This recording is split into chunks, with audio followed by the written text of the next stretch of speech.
from 4 mm minimum to a staggering 800 mm.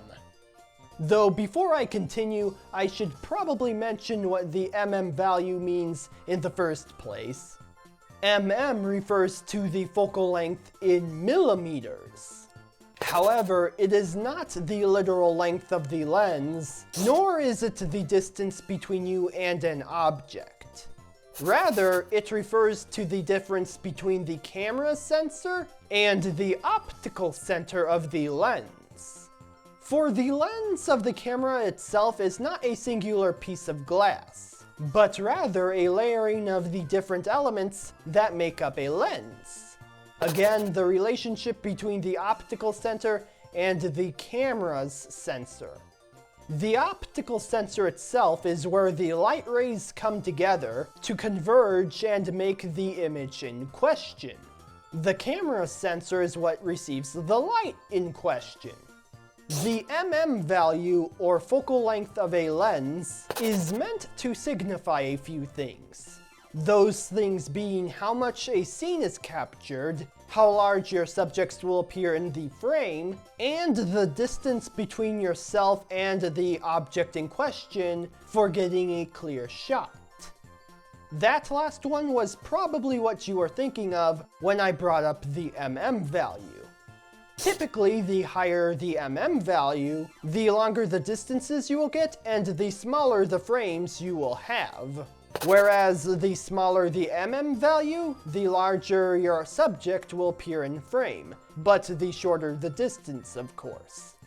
But starting off at the shortest ranges, we have the 4mm to 11mm range, which are regarded as fisheye or ultra-wide angle lenses. This type of lens is used for very nearby objects, and are called that due to the fisheye distortion that this type of lens often gives off when used. The most notable examples I can think of involve extreme sports such as skateboarding. There are also wide-angle lenses that hang around the 14mm to 35mm, sometimes 50mm even, range. This range is often used for getting nice, broad shots of landscapes, whilst also having minimal distortion depending on how close it gets to the fisheye lens range. Then there are the standard lenses that range from 35 to 85mm, though the most common variant is the standard 50mm. With this lens, it is best used for general use in any scenario, where the focal length be that of what a human eye might see be important.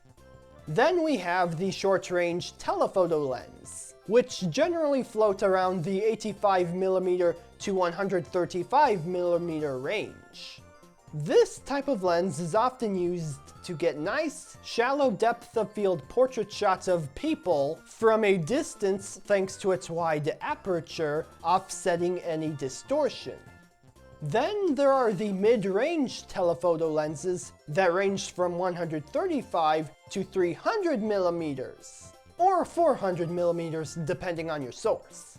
But regardless of your sighted source, this type of lens is often used for getting faraway sports action shots, such as swimming or surfing, where even a fisheye lens wouldn't be practical at that point. Then we have the super telephoto lenses, which go beyond the 300-400mm range, and instead up to a whopping 5,200mm! In extreme cases, anyway. Though the more common usages max around the 600 to 800mm range. Not much fundamentally different from mid-range lenses when it comes to taking faraway shots of sports and nature. However, these lenses are arguably the best at handling astronomy.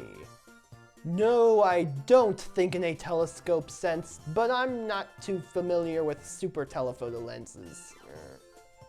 But now, let us finish off with 3 surprise mystery lenses in the lightning round! First, we have kit lenses, which are basic lenses that come with a camera. Assuming you got a lens with your camera, that is, that typically have a range of 18 to 55 millimeters. Then we have macro lenses, which are used for extreme close-up shots of tiny things such as insects or someone's eye. Lastly, we have tilt-shift lenses, which are prime only and fall within the wide-angle ranges. But their purpose is to be used to correct the perspective of how something looks in a viewfinder, which makes it handy for architecture photography or anything else where having control of the perspective might come in handy.